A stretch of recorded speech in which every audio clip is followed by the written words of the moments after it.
Radhika Gaur, your maths teacher, और हम आपस में क्या डिस्कस करेंगे, हमारा जो सब्जेक्ट है गणित, उससे रिलेटेड ही आज हम यहाँ पे डिस्कस करेंगे।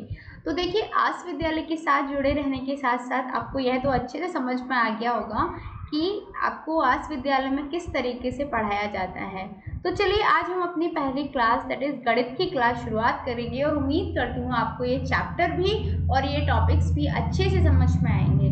तो देखिए, सबसे पहले हम शुरू करेंगे अपने चैप्टर नंबर 1 से।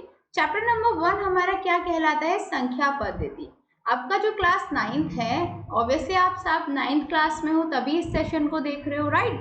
तो क्लास 9th का चैप्टर नंबर 1 कहलाता है संख्या पद्धति। तो देखिए, संख्या पद्धति क्या होता है, सबसे पहले हम ये समझेंगे, फिर हम समझेंगे कि जो संख्या है उसके प्रकार क्या होते हैं, और उसके बाद में हमारा मेन टॉपिक क्या रहेगा? मेन टॉपिक रहेगा हमारा परिमेय संख्याओं की जानकारी। तो हम इन्हीं के बारे में इस सेशन को शुरू करते हैं। तो देखिए, सबसे पहले बात आती है कि संख्या रेखा क्या होती है। आपने 6th 7th 8th स्टैंडर्ड में ये चीज़ अच्छे से समझ रखी है कि संख्या रेखा क्या होती है। इतना हम अच्छे से जानते हैं कि यदि हम किसी रेखा पे संख्याओं को दर्शाते हैं तो उस रेखा को हम संख्या रेखा कहते हैं। ये संख्या रेखा इधर भी अनलिमिटेड होती है, अर्थात इन्फिनिटी तक जाती है, अनंत तक जाती है, और इधर भी नेगेटिव में होती है, लेकिन इधर भी ये अनंत तक जाती है।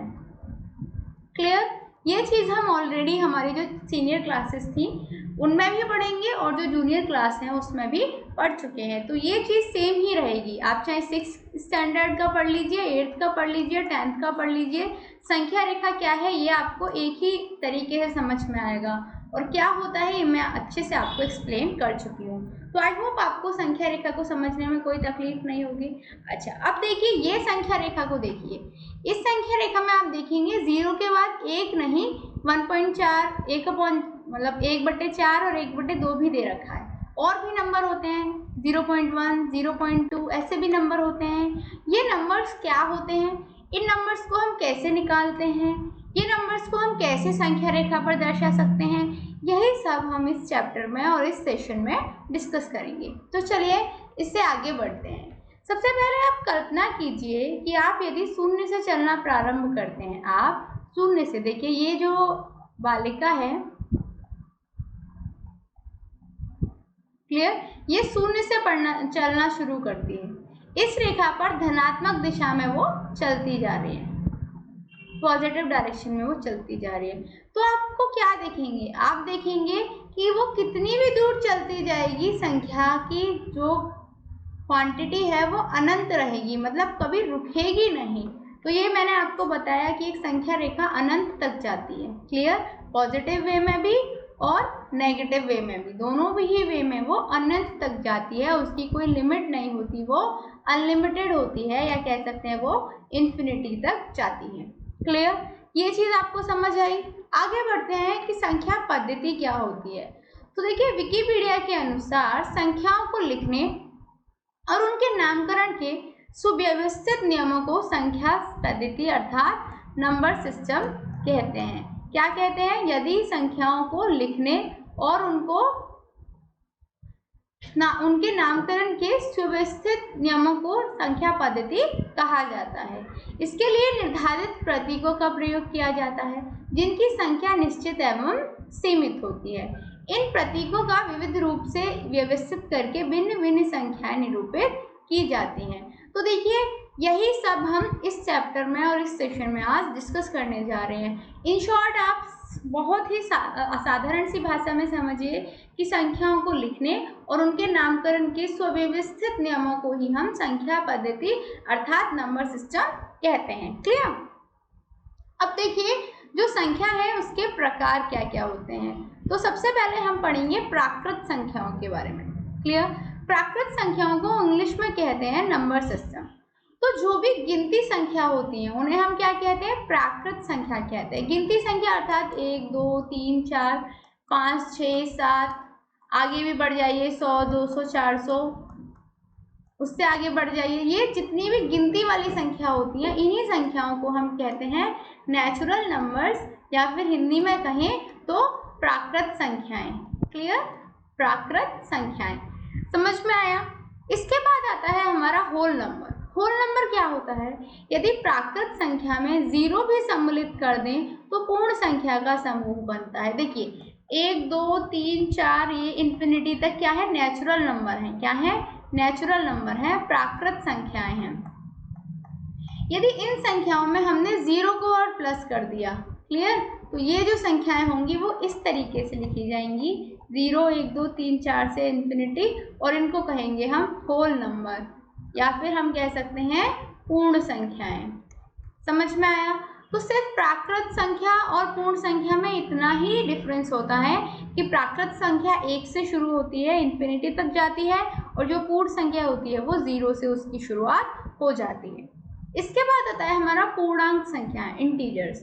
तो प्राकृत संख्या में 0 और ऋण संख्या सम्मिलित करने पर हमें क्या प्राप्त होता है? हमें पूर्णांक प्राप्त होता है। मतलब जो भी हमारी प्राकृत संख्या थी उनमें हमने 0 भी प्लस किया और नेगेटिव नंबर्स भी प्लस किए इंफिनिटी तक, ये जो संख्याओं का समूह है ये क्या है? पूर्णांक संख्याएं। क्लियर? तो ये चीज आपको अच्छी से समझ में आ गई, प्राकृत संख्या क्या होती है, पूर्ण संख्या क्या होती है, पूर्णांक संख्या क्या होती है। अब आगे बढ़ते हैं हमारा सम संख्या की तरफ। तो सम संख्या को अंग्रेजी में हम कहते हैं इवन नंबर्स। तो इवन नंबर्स वो होते हैं जो 2 से विभाजित हो सके। जैसे देखिए 2 2 एकम 2 0 आ गया, 4 2 दूनी 4 0 आ गया, 18 2 न्यूम 18 0 आ गया। तो ये सब संख्याएं 2 4 18 ये सब क्या है? सम संख्या है। तो सम संख्या कौन सी होती है? वो संख्या जो 0 से भागित हो सके, विभाजित हो सके। वहीं यदि बात करें हम विषम संख्या की, तो विषम संख्या ऐसी संख्या होती हैं जो 2 से पूर्ण रूप से विभाजित नहीं हो सकती। जैसे देखिए 5 है, इसको 2 से विभाजित करेंगे, 2 दूनी 4, 1 ऋण बच जाएगा, मतलब विभाजित नहीं हुई। 7 है, 7 को 2 से विभाजित करके देखिए, 2 3 6, 1 बच जाएगा, ये भी विभाजित नहीं हुई। तो ये जो संख्याएं हैं 1 3 5 7 13, ये ऐसी संख्याएं हैं जो 2 से पूर्ण तरीके से विभाजित नहीं हो सकती, और ऐसी संख्याओं को क्या कहते हैं? हम ओड नंबर्स, या कह सकते हैं विषम संख्याएं। क्लियर? Very good. अब आते हैं कि जो भाज्य संख्याएं होती हैं वो क्या होती हैं। भाज्य संख्याओं को बोलते हैं हम फैक्टोरियल नंबर। तो ऐसी प्राकृत संख्या जो एक या स्वयं के अतिरिक्त दूसरी संख्याओं से भी विभाजित हो जाएं, उन्हें हम फैक्टोरियल नंबर कहते हैं। जैसे देखिए 4 है, वो 1 से भी भाग हो जाएगा, उसमें 2 से भी हो जाएगा और खुद से भी हो जाएगा। 4 में 4 से भी कर सकते हैं, 0। तो हमने क्या देखा कि ये एक ऐसी प्राकृत संख्या है जो 1 से भी विभाजित हो रही है, खुद से भी विभाजित हो रही है और किसी दूसरी संख्या से भी विभाजित हो रही है। तो ऐसी संख्याओं को हम बोलते हैं फैक्टोरियल नंबर, या हिंदी में कह लीजिए भाज्य संख्याएं। क्लियर? इसके बाद में आता है हमारी अभाज्य संख्याएं। तो अभाज्य संख्याएं क्या होती हैं? एक से बड़ी ऐसी प्राकृत संख्या जो एक या स्वयं के अतिरिक्त किसी अन्य संख्या से विभाजित ना हो, उन्हें हम अभाज्य संख्या या फिर प्राइम नंबर कहते हैं। जैसे देखिए 2 है, या तो सिर्फ 1 से विभाजित होगा या सिर्फ 2 से। 3 है, या तो सिर्फ 1 से होगा या फिर 3 से। 17 है, इसको भी या तो हम 1 से विभाजित कर सकते हैं या सिर्फ 17 से। 23 है, इसको हम या तो सिर्फ 1 से विभाजित कर सकते हैं या फिर 23 से। तो ये कुछ ऐसी संख्याएं हैं जो या तो सिर्फ खुद से विभाजित होंगी या फिर 1 से। तो ऐसी संख्याओं को हम क्या कह सकते हैं? प्राइम नंबर कह सकते हैं। क्लियर? प्राइम नंबर के बारे में ये समझिए कि प्रथम अभाज्य संख्या 2 है, केवल प्रथम अभाज्य संख्या सम है। प्रथम अभाज्य संख्या के अलावा अन्य सभी अभाज्य संख्या विषम होती हैं, और संख्या 1 ना तो एक भाज्य संख्या है और ना ही अभाज्य संख्या है। ये 4 पॉइंट आप अपने माथे मार लीजिए, मतलब पढ़ लीजिए। ये चीज़ एक कहावत होती है, यदि हम गांव की लैंग्वेज में बोले कि माथे मार लेना, अर्थात इस चीज़ को अपने माइंड में फिक्स कर लेना। चलिए अब देखिए परिमेय संख्या क्या होती है। परिमेय संख्या को बोलते हैं हम रेशनल नंबर। जो संख्या p/q के फॉर्म में के रूप में हो, जहां p और q दो पूर्णांक हो, अर्थात और साथ में ये भी हो कि q 0 के बराबर ना हो, तो ऐसी संख्या परिमेय संख्या कहलाती है। अर्थात कोई भी संख्या जो p बटे q की फॉर्म में है और q हमारा 0 के बराबर नहीं है और p और q दोनों ही क्या है, पूर्णांक हैं, तो ऐसी संख्या को हम क्या कहते हैं, ऐसी संख्या हमारी परिमेय संख्या कहलाती है। क्लियर। चलिए अब परिमेय संख्या के बारे में हम डिटेल में आगे भी पढ़ेंगे और आप 8th में भी पढ़ ही चुके हो। अब समझते हैं अपरिमेय संख्या क्या होती है। ये बहुत इंपॉर्टेंट है, 9th का टॉपिक बहुत इंपॉर्टेंट टॉपिक रहेगा। इरेशनल नंबर, जो संख्या p बटे q के फॉर्म में ना हो, जहाँ p और q पूर्णांक हो और q 0 के बराबर ना हो, मतलब p बटे q की फॉर्म में ही वो संख्या ना हो।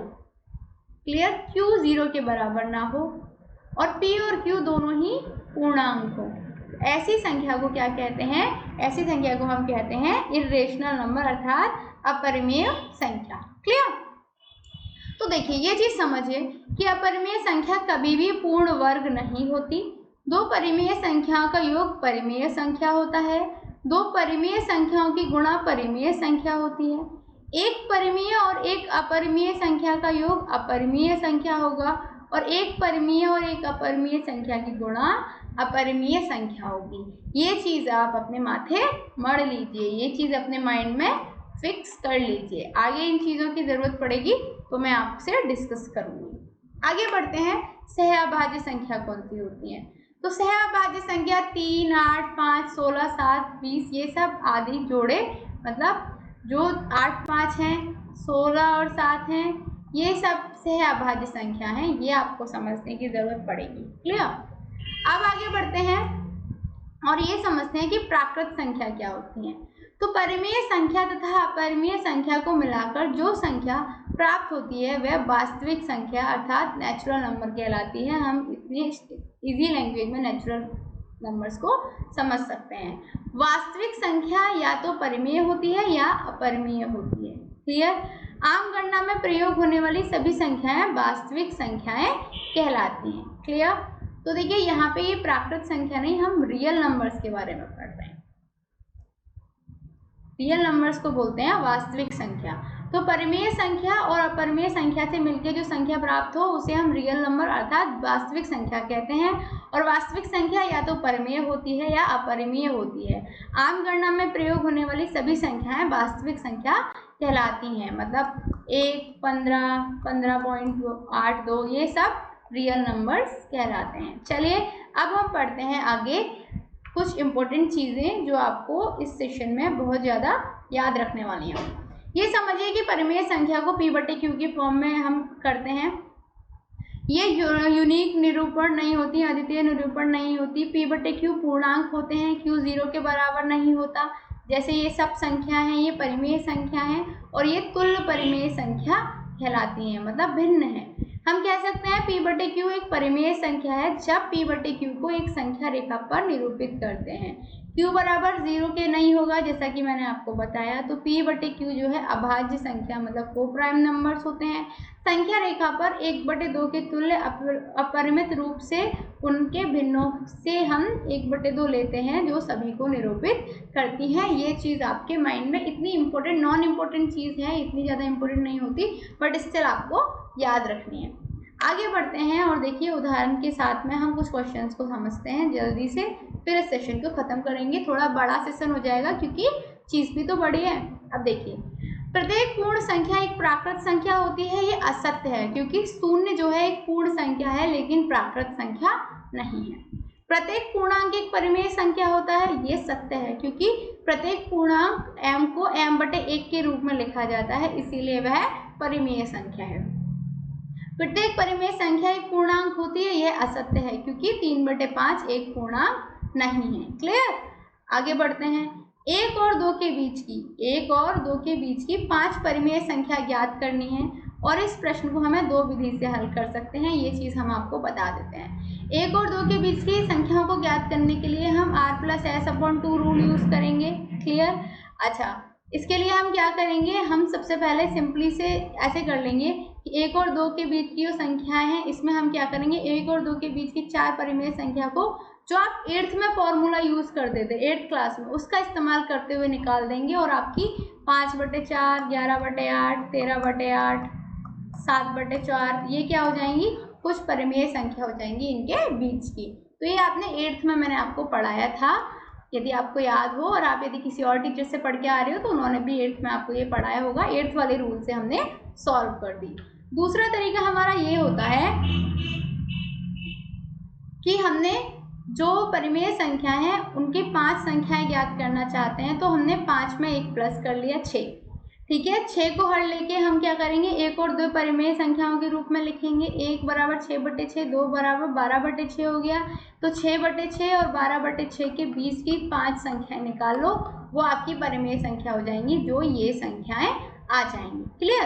तो एक आपका ये तरीका हो गया। तो हमेशा याद रखिए कि कोई भी परिमेय संख्या जो होती है उनके बीच अपरिमित रूप से संख्याएं प्रेजेंट होती हैं। तो आप एक तरीके से क्वेश्चन निकालेंगे, आपके अलग आंसर आएंगे, दूसरे तरीके से आप क्वेश्चन निकालेंगे, आपके अलग आंसर आएंगे। क्लियर? तो कंफ्यूज मत होना कि आपका क्वेश्चन गलत तो नहीं हुआ, गलत नहीं हुआ, बस अलग अलग तरीके से हम निकाल सकते हैं। क्वेश्चन है हमारा, क्या शून्य एक परिमेय संख्या है? तो हाँ, शून्य एक परिमेय संख्या है। क्या आप इसे p/q की फॉर्म में लिख सकते हैं? हाँ, बिल्कुल लिख सकते हैं। कैसे लिखेंगे? 0/1, 0/2, 0/3, ठीक है। ये सब p और q दोनों ही पूर्णांक हैं और q 0 के बराबर नहीं है। अगला क्वेश्चन देखिए, 3 और 4 के बीच की 6 परिमेय संख्या हमें निकालनी है। क्लियर? तो हमारे पास क्या है, 6 परिमेय संख्या निकालने के लिए 3 गुणा 7/7 कर सकते हैं, यहाँ 4 गुणा 7/7 कर सकते हैं। ये हो गया 21/7, ये हो गया 28/7। तो 21/7 और 28/7 के बीच की कोई भी हम 6 संख्या, जैसे 22/7, 23/7, 24/7, 25/7, 26/7 ये संख्या लिख सकते हैं। 27/7 ये 6 संख्याएं हो गई उनके बीच की। क्लियर? अगला क्वेश्चन देखिए, 3/5 और 4/5 के बीच की हमें परिमेय संख्या याद करनी है, 5 परिमेय संख्या।